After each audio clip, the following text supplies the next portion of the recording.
Hello, Scribbles and Books fam. I'm just going to do a pretty candid video and a vlog per se on what's currently going on sa akong palibot. So it is 4 p.m.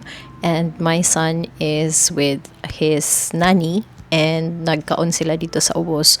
So that gave me some time to create a reel. So the reel that I decided to create just now is about Philippine literature that are written by female authors. So karon akong ipakita sa inyo ha kung unsay dagway sa ako ang working area, and pasensyahi kayo kay gubot yung kayo ni siya.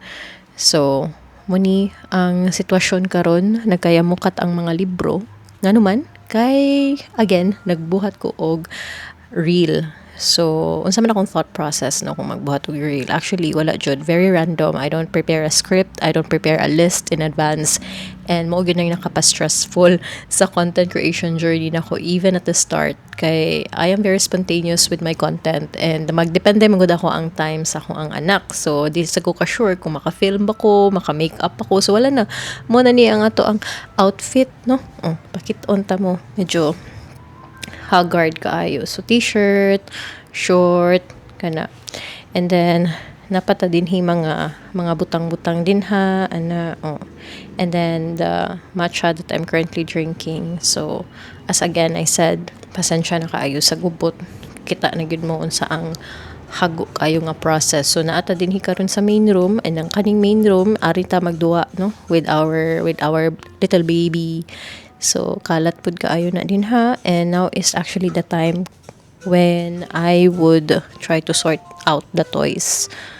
And then mo ni diri ang library na pay mga piluunon.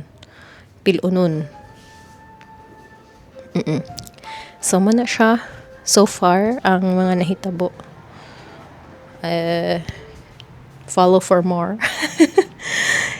So kana lang, I think siguro one of the things nga malingaw lang ko is that I get to reread some of my annotations kung magbuhat ko og reel or mga book reviews. Mo nang pangutana sa uban, do you even reread the books that you annotate? Of course I do. It's very easy to find the quotes that I want kay naa na may markers. And yeah, so unsa man akong current read?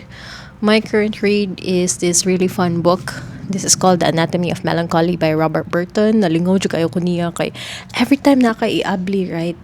Grabe, naadyoy nindot kaayo nga mga gipangsuwat dinhi. So si Robert Burton, nag-work siya as a librarian for 30 years. And iyahang gipangsuwat iyang mga observations and also ancient texts. So naapod na siya dinhi. And iyang own understanding, and also essays from other philosophers pod. And usa sa mga lingaw manggod dinhi is nag-talk siya about how to deal with melancholy, and malingaw jud kay ko niya. So naagi mga daghan kayong pagtulunan dinhi nga applicable gihapon hangtod karon, even if this book was written 400 years ago. Floppy kaayo siya nga book. I love it. This serves not only as a literary gem, pwede po siyang pang self-defense. So kana siya, lingaw kayo siya. Then I'm drinking my almost finished na matcha. This is from Theo Cafe, naara din hi neighborhood matcha.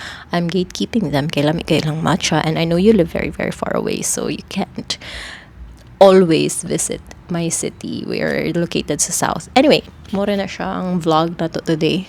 Very very short vlog.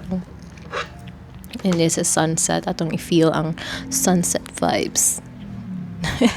Thank you kaayo, and I hope you subscribe to Scribbles and Books. See you in the next video. Bye bye.